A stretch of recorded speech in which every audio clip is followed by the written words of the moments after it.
Hey, everybody. I'm Mike. This is Massey. What's up? We are the Self-Evident Podcast. This is episode number 4. Isn't that crazy, man? Thank you guys for joining in with us. Absolutely. We've been getting good feedback on Really good feedback. A lot of great responses. Got a couple of topic ideas people have been sending in. So Yeah, absolutely. Which, please, guys, feel free to send in topic ideas. Let us know what you think. Post comments, negative reviews, whatever you want to do, because we want to hear from you. Be sure also to share this stuff. Let people know about it. Spread the word, right? You guys are our foot soldiers for this. So that's right. Couple of housekeeping tips. Don't forget, we have our Patreon, patreon.com/self-evident ministries. You can go there, you can donate, subscribe. That gets you access to the full videos. And then we'll be having all the podcast audio stuff on iTunes as well. Be sure to visit our Facebook page. We have our home web page, selfevidenttruth.com. The Self-Evident Truth. The selfevidenttruth.com. Don't forget the. But we might even have the other one, actually. I think we have that domain, Self-Evident Truth. Now? I believe so. Guys, we made like a batch of like 400 t-shirts, and they forgot the in it. We got our new t-shirt. Matter of fact, if you guys go online, check out our merch, cop a shirt, right? Check out our merch. We got a couple t-shirts. We got our DVD out that came out the year prior. It was a message that we do when we go public. It's just a basic introduction on, God and country and how that all works and assimilates. Yeah. And so they printed our shirts here, about a month ago, and guess what? No the. So it's like, dang it. So we decided we'll just own the domain, and I think we actually did buy the domain of it. Yeah, so pretty neat. But anyways, all right. So this week, a lot of stuff going on. We've got a couple of topics we really want to talk about. So the first thing we were going to talk about is social media platforms. Okay. We've got Google, we've got Facebook, we've got YouTube, which we are also on. We've got Twitter, and there's this growing sentiment that these platforms, these organizations are biased against especially conservative voices. Yeah. And they're really trying to control the political narrative. You can see it. There's evidences of it. I mean, I'm not a conspiracy theorist, but you can see evidences of it. Yeah. I mean, we've referenced the Alex Jones stuff several times. Yeah, and he's just one, crazy voice out there. But I mean, there's others. I got friends who've had their Twitter accounts deleted. I mean, Milo, dude, of all people, a gay conservative, you know what I mean, got his Twitter account deleted. Now, granted, he was kind of doing some stupid things, but the fact is, there's other people doing way worse things, and I'm sure, they're you can see the bias of it, well, one of the, just kind of an example of the bias was that editor for the New York Times. I don't know if, I'm sure I talked to you about this. Probably not. But what's her name? Sarah Jong. She got hired at the New York Times, and she had a bunch of tweets that were talking about how much she hated white people and how she wished white people would die, and she loves, making old white ladies' lives miserable and this kind of thing.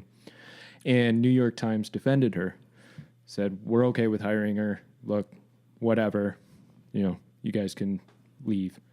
And Candace Owens changed the wording of the text. Candace Owens being a black conservative voice right now. Yes. She works for Turning Point USA, I believe. She's one of their communications directors. Yeah, she throws up a lot of white power symbols all the time. Yeah, we'll put a picture up of her, I guess. White nationalist, black conservative. Racist, KKK person. Yes, absolutely. That likes Grand Dragon. She's black. Or whatever. So isn't this ridiculous? We have to do that. Isn't it stupid? Sad? Let's just get on this topic for a second. Do. Isn't it stupid? I have to do that. I have to say, well, she's a black conservative. Who gives a crap? Is she sane or not? Are her points valid or not? She have principles or not? Yeah, does she have principle or not? Like, why can't we do what he said? And I don't know if you can see this. I got a picture or a plaque of Martin Luther King here. I want my kids to be one day judged by the not by the color of their skin, but by the content of their character. Yeah. Is her character worthy of it? Yep. And I'm worried about, is he a Hispanic conservative or a black conservative? And I got to worry about who I'm going to. Come on now, like really, this has become, and it's almost like there's this two sides to persecution. I'm just going to go with this for a second, then we can get back on this. There's the side of, man, persecution is going to come, and I know it, and it's how I handle myself. through that? Can I represent Christ through the persecution? Look at Jesus even went to his cross, knew he was being persecuted wrongfully, had false witnesses come out, which kind of ties into the Kavanaugh thing we were talking about earlier. Yeah. Right? There was false witnesses. He still went to the cross and he endured it, despising the shame for the sins of the world. The Bible even says, if you get punished for things that you do wrong, why don't you suffer the same punishment if you do right? Yeah. Why can't you suffer the punishment if you do right? But yet we still want to prove ourselves wrong. We have to figure out different narratives and different names, and we have to say things right, and we have to do this. And at what point, and I'm not saying, so let me say this, Jesus Christ is already offensive, bro. Like, we don't need to be, jerks about it. I was about to say the prick word, but I mean, we don't have to be jerks about it, right? He's already offensive, right? But truth should never be given at the expense of love. Does that make sense? Yeah. How I said that? Yeah, I like that. It should always have love. And I said this to a guy yesterday. Truth with love is liberty, but truth without it is oppression. Yeah. And sometimes there's conservative people out there, let's just call it our own. They just like the ruse just because they want the ruse. They like the persecution because it builds YouTube ratings, you know what I mean? Or, it's like, yeah, he took him down this week. And it's like, we've talked about this before. What good is social media, dude, if we ain't changing people? Yeah. Like, I've wanted to get out of social media. Let's tie it back into social media. And I think I've told you this. I don't know how many times I've told you. I want to get rid of the platforms.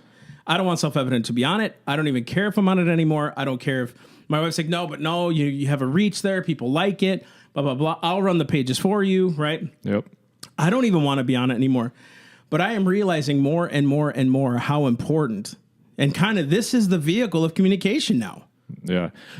So here's a question for that. Before we get into the main topic, do you think social media has that powerful of an influence to where it's that important for us to be on it? I don't think anything has that much influence that we don't give it. Okay. Does that make sense? A knife has no influence over it until I pick it up and do something with it. Yeah. Whether good or bad. You know what I mean? Like social media, if we were all to just love it, love your neighbors yourself and not get involved in gossip. So like, I'm thinking like, let's get personal for a minute. The kind of like a lot of the purpose of social media is to cover up a lot of wounds. People put on their filters and all these things. We've heard those kind of speeches before. And, it's kind of like a cover up and try to make your life better than what it really is. Some people actually use it for good to inspire. I know a great guy up in Jacksonville. His name's Rich. He totally inspires people on his Facebook and he's great at it. Christian guy. He's amazing. He's a salesman for a company I was in. But social media now has become a place to vent and gossip. No. And most people that do it that are Christian shouldn't be going to that place to vent. Sometimes we go to our friends to vent. We go to our social medias to vent and all these things when we didn't take it to God first. So all you're doing is creating this thing when you go vent on a Facebook and you get 15 likes and you get the comments that are like, yeah, you get him, girl, or you go get her, girl. You do this and this. So you create division. You're sowing division in other people's lives, including your own, instead of going to God saying, Lord, what's the right way to handle this? And then he creates a peace in you where it's like, you know what? I created a healthy situation out of this. I can go face that person. But no, we do this on social media where we kind of we air out our lives. And I think the influence it's become a negative in a lot of ways. We want to go on social media, a lot of us, right, to kind of just check out what everybody's doing. But then don't tell me, like I've been guilty. That's why I wanted to get off of it. It was like, I'm just going on people's stories just to see how they're doing. And, oh, that person's mad at that person now, blah, blah, blah, blah. You know what I mean? And it's like, that's just not good. Yeah. It's just not good. I can't do it. And it builds a real team versus team identity. Mm-hmm. You see, we tend to gravitate towards things we agree with, obviously, right? We can all agree with that. Whether it's YouTube or whether it's Facebook, if somebody posts an article that we agree with, we put a thumbs up because, hey, I agree with that. And most times it comes down to team. It comes down to Republican, Democrat, conservative, liberal, whatever you want to say. I know most of the YouTube videos that I watch are conservative leaning, are reinforcing my points. Right. And that's a flaw. That is a flaw. And there's an that was kind of harsh. I didn't mean you really are. You really are a crappy guy, aren't you? Loser. You really are a crappy guy, dang it. And there's a lot of people who the only times they look at the other stuff is in order to help bolster their point. To basically pick it apart. And I think, like we've talked about before, that's the whole reason we did the podcast. Yeah. And one of my biggest passions about doing this podcast was to help get myself out of that little chamber that I've got, and being able to sit down with somebody with a diverse viewpoint and have us talk about it, hash it out, think about things. Because I've noticed if I really just pay attention to somebody else's argument, I can usually come away with something that helps make mine more nuanced. Exactly. Helps give me more principle in what I'm thinking about things.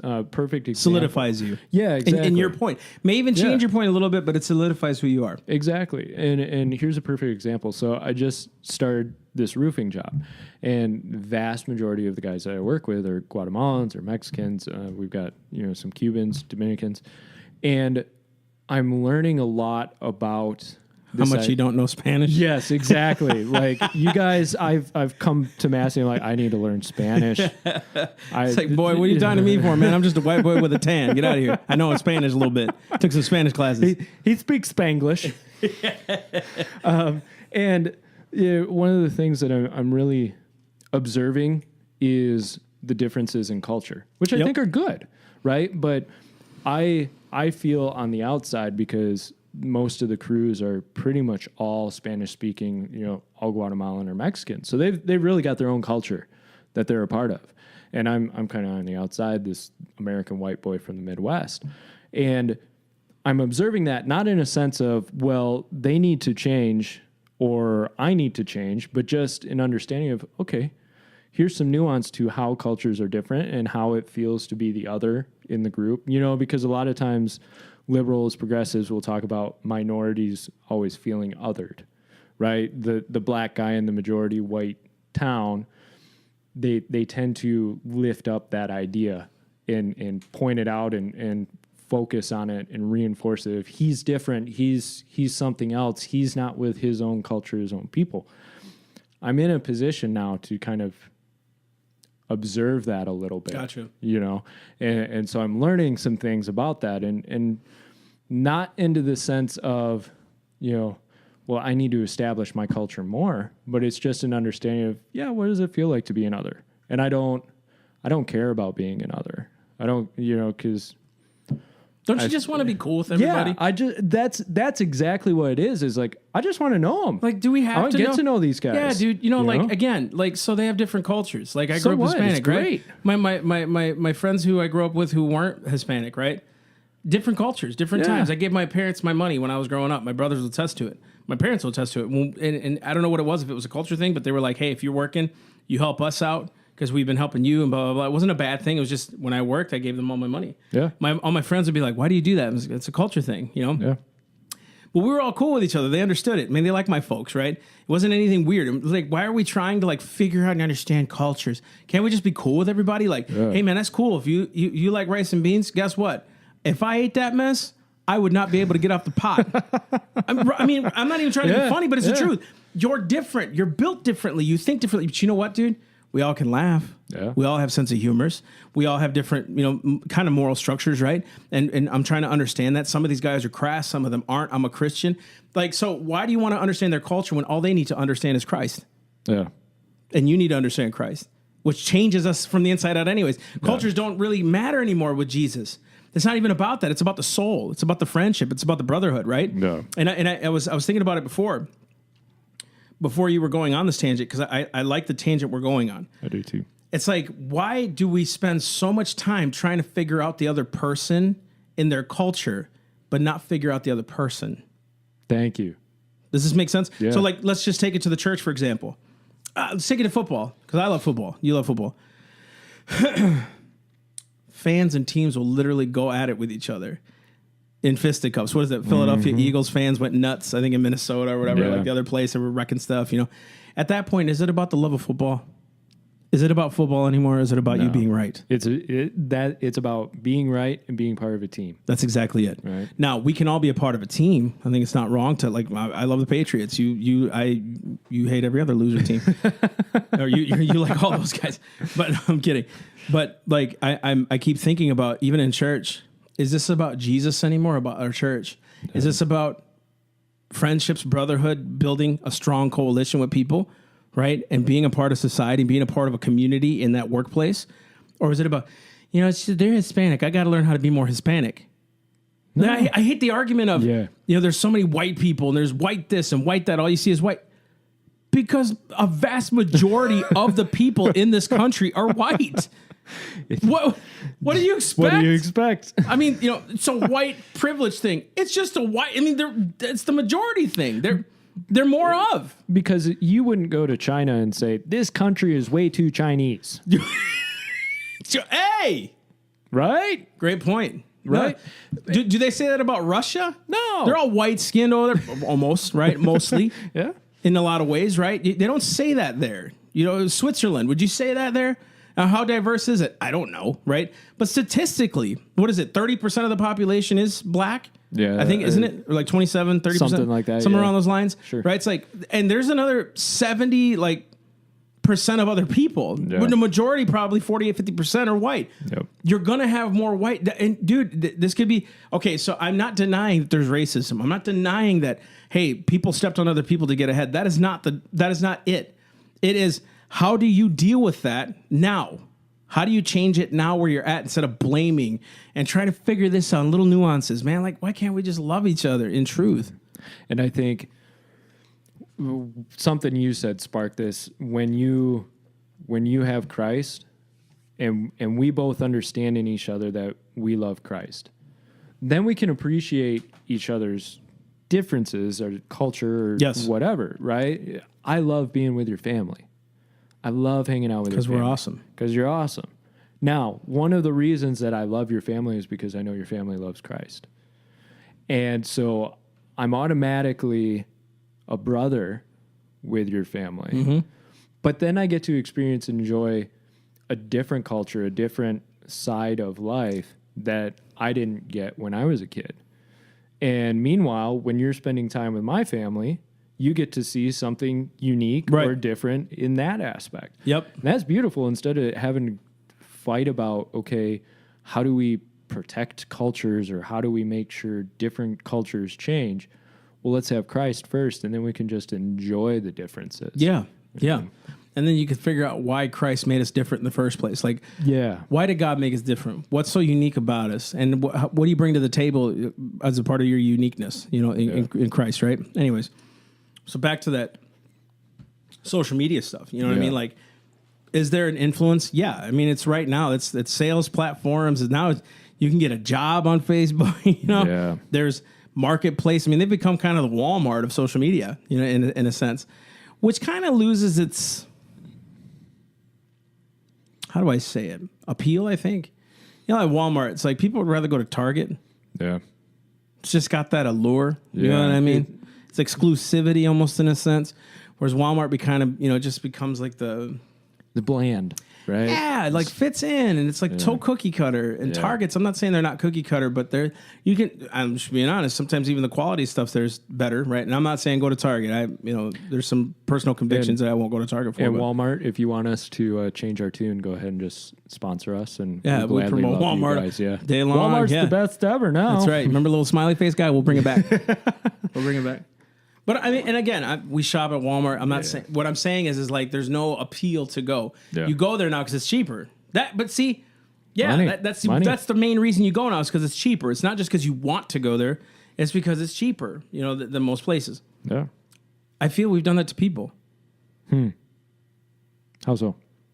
You look at a person and you'll talk to them because they'll listen and they'll vent with you and they'll agree with you. Yeah. Sometimes. So I know that person where I can put them. But there's certain people you respect in your life because they won't take your crap. Mm-hmm. Then you categorize them. You know what I mean? If it's one thing I've tried to work on, like learning from this pastor stuff, is you cannot do that to people. You can't. I mean, you compartmentalizing is a little bit different than categorizing, right? There's certain people that can't handle a workload. Yeah. I'm compartmentalizing that person and what I can give them. It's not that they're bad people. They just can't handle stress. So you got to do that, right? But it's almost like when what did I say? Compartmentalizing. That's compartmentalizing. What was the other word I used? I don't remember. Because you weren't even paying attention. Yeah, I was focused on your main point. So the main point is this. So I think sometimes we put people in boxes at the same time trying to preach not putting people in boxes. So the mainstream media says that you're your own person. You don't put yourself in a box. You can do anything you want in this country.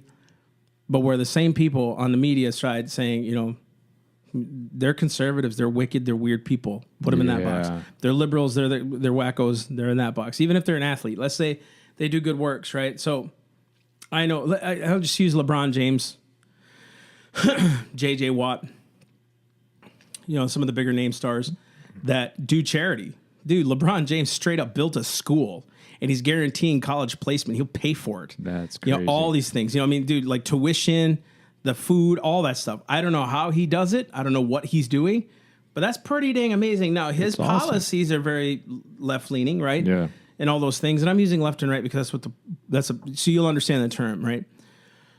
So he's very left-leaning in his thing, right? But we compartmentalize him just because he's left-leaning. Yeah. We can't look at the good and say, man, you know what, maybe if I just talked with him for a little while, maybe he could see some things that I see. You know, maybe if I just sat and listened to him and we talked about this once before, but I'm trying to bring this to a point that we do this, and social media is a great job. We have our friends that we want to look at over here. We'll block some of our friends over here. We won't do this over here. We'll do this over here, right? And social media's done a great job of, you won't even know that I blocked you. Yeah. You won't even know that I did this. And so is social media an influence? We made it an influence. Yeah. Social media has taken place of the throne room. Why are you posting on social media about how valuable you are? That's in the throne room. Let God tell you how valuable you are. You know what I mean? Yeah. I boast on others. I never talk about how I'm a king of, you know, child of the king and all that stuff. Who cares, man? I love my wife. I post about my wife. You know why? I want the world to know what kind of woman God blessed me with. I post about my kids. You know why? Because I want to post about how good and how good-hearted and how flawed my kids are, right? So that because I need help how to be a dad. But we kind of made social media the throne room now. Yeah. We post everything personal on a social media page. We make videos about it now, right? So I believe it took place in the prayer room. I think you're right. And I think... Agree with me or not, and if you don't, please comment, but... We gave it its power. Yeah. We really did give it its power. When the power's in the secret place, not in public. No. The power's in the secret place, in the throne room, in your closets, the hour-long morning conversation you have with God in your car, the worship time you have with your God. That's what matters. Social media does nothing. No. You know what it does? It only creates division. I don't care about haters. Then why are you posting about you don't care about haters? You know what I mean? And everybody tries to put their best foot forward on social media. They've actually done studies that have shown that people who spend more time on social media are less content about their lives. Yeah. They're less happy and satisfied. I can see that. Because are you going to post pictures from when you're laying on the couch eating Cheetos watching movies? No. Most of the time, no. Every once in a while, might. like, hey, I'm relaxing. I'm look eating at me. ice cream and watching Netflix. You know what I mean? But even then, when you're doing that, you're doing it because you want to show people you're having a good time. Yeah, right. And you're relaxing. Can I say Netflix, Hulu, all these things? Yeah, why not? Oh yeah, I don't know. Whatever. Or something. Sorry. They'll tell us to just not use their name. We'll say those services. Yeah, the video services. The video services. Video streaming services. To kind of redirect this, so social media has that power. Social media has a big influence on all of our lives. Sure does. And now we're witnessing social media. It's coming out more and more that these major platforms are trying to influence political opinion, trying to influence narrative, trying to control algorithms on how stuff shows up in people's lives.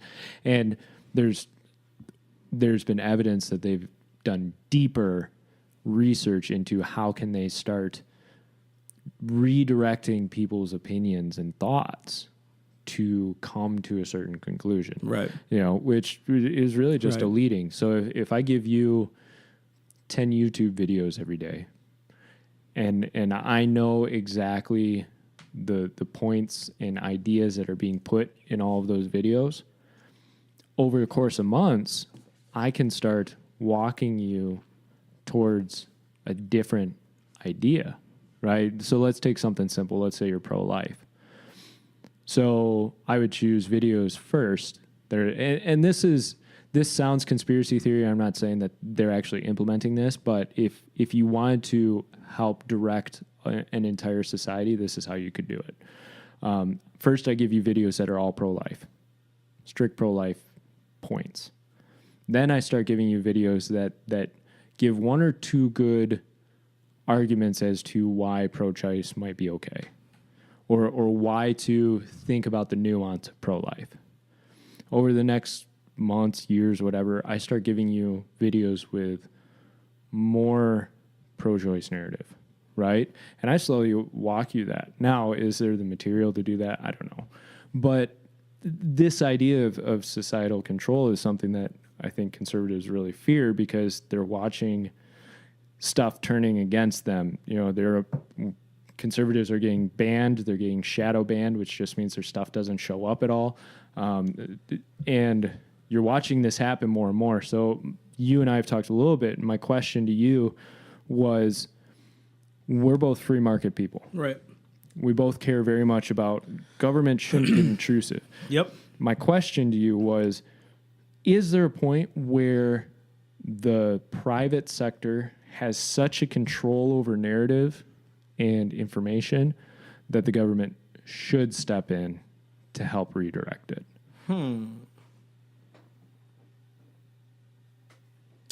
It's a good question, and I'll start off with no, and you can change me on this, but then that means that they would have had a regulation on the church because of the influence that the church had at the early days. Because when the church has, how many pulpits? 300,000, 400,000, 500,000 pulpits in the country? You know what I mean? Christianity, It's a lot, right? Yeah. What is there? There's a statistic I use a lot. There's over 300,000 Protestant pulpits in the country, but only like just under 30,000 7th to 12th grade high schools in America. No. But that little bit percentage is winning over the kids because the government got involved telling the church they can't go into public schools while they're promoting public schools. So because of regulation, look what it's done. It's controlled its own narrative. Yeah. So then social media becomes gangbusters. Social media now becomes a way for people to express what I said before, too, about it's become place of the throne. I'm not saying for everybody, right? Like when I post on it, it's pretty lighthearted, or I'm talking about politics or something, right? But I'm talking about when it's complaining and all these things. And let me go back to this now. I'm not saying it's for every person. I'm saying it's taking the place of a lot of throne rooms for people. But when the government starts to dictate something that is private, it'll control its own narrative. If the government starts dictating Facebook, social media, all these things, now it'll start to censor the things that they want and deem hateful, loving. Yeah. And we made this point before. Why does the left and the government now have the monopoly on the words love and hate when those are Christ's words? He had the dominance. God has the dominance over love. God wrote an entire chapter about what love is. 1 Corinthians 13. We read it before, right? And when he talks about hate, he talks about hate so negatively that he calls it murder if you hate someone in your heart without a cause. You know what I mean? Yeah. So if the government, I believe, gets involved in the private sector, the government will then control the narrative. Social media isn't controlling the narrative. It's the people that they allow. So we, through our immorality, control the narrative. It's the culture within those businesses, those corporations that are controlling the narrative. Great question. So like the question becomes how do we counteract that? Because your example of the church, you had, how many pulpits, and I'm just picking a number out of thin air, but 500,000 pulpits in the U.S. Who knows? But that's a spread out number. We have 7, 8 real social media giants how many users does Facebook have now? Like 3 billion, 4 billion? Yeah, it's in the billions for sure. So you have like this tiny handful of platforms that are really effective in having outreach. Google. Like how many other search engines can you really name? I asked you about Bing this morning, and you're like, "What's Bing?" Yeah. I mean, but to be honest with you, we've made it a cultural now. Just Google it. Google Movies, it. Yeah. In shows, we're like, just Google it. You know Google what I mean? It's kind of a thing. It's got its own probably word in the dictionary. You know what I mean? That's a good point. So we create that. Yeah. We create. So how do we get back to the competitive side of being able to have a free market of competitive ideas. You know what I mean? You got to make something. So Facebook hit a niche. Instagram hit a niche. The other one. Twitter. Yeah, Twitter, Snapchat. They hit their own specific niches. We want you to know that we really, really care about you guys. We care about the truth. We care about giving you the truth. And so if this impacts you in any way, if this ministry's done anything for you personally, please get on our Patreon page at patreon.com/ it's a / Self-Evident Ministries. If it's impacted you in another way and you want to support us, go on theselfevidenttruth.com, theselfevidenttruth.com. You can go on. Actually, the link's already there. If you click on the banner, it's the second one, I believe. You can click on the banner. It takes you right to the Patreon page, or you can donate at the top right button. It says donate. You can donate and help us. And one of the reasons we need support, because I was always afraid to ask before, because I never wanted people to think I was a money grubber, but people know me enough that I'm not that guy. And I will do anything for $1, just to help people and get the truth out there. So support us. Also, cop our merch, guys. We got some new shirts out there that are awesome. If you go on the theselfevidenttruth.com and hit that shop button, you can see our new t-shirts. Cop a shirt, take pictures, send them in to us so we can put them on the... That would be cool. Yeah, we can put some thumbnails up on these podcast things. We can put you up on the website. Send us your quotes. How's the ministry impacted you? I want to put you on the front page of the website and see how, what's God done in your life through the ministry. We want to stay in touch and engage with you guys. And I just want to say hello. I'm sorry. And I just want to say God bless you guys. Thank you for tuning in this week again. We can't wait till the 5th one already. We're already jarring up with ideas. Excited. Yeah, and when we'll release this one on Tuesday again. The short one's released, but if you get on Patreon, you get the full hour and a half now. Yeah. And we love you guys. We'll talk to you very, very, very, very, very, very, very, very soon. Love you guys. Take care.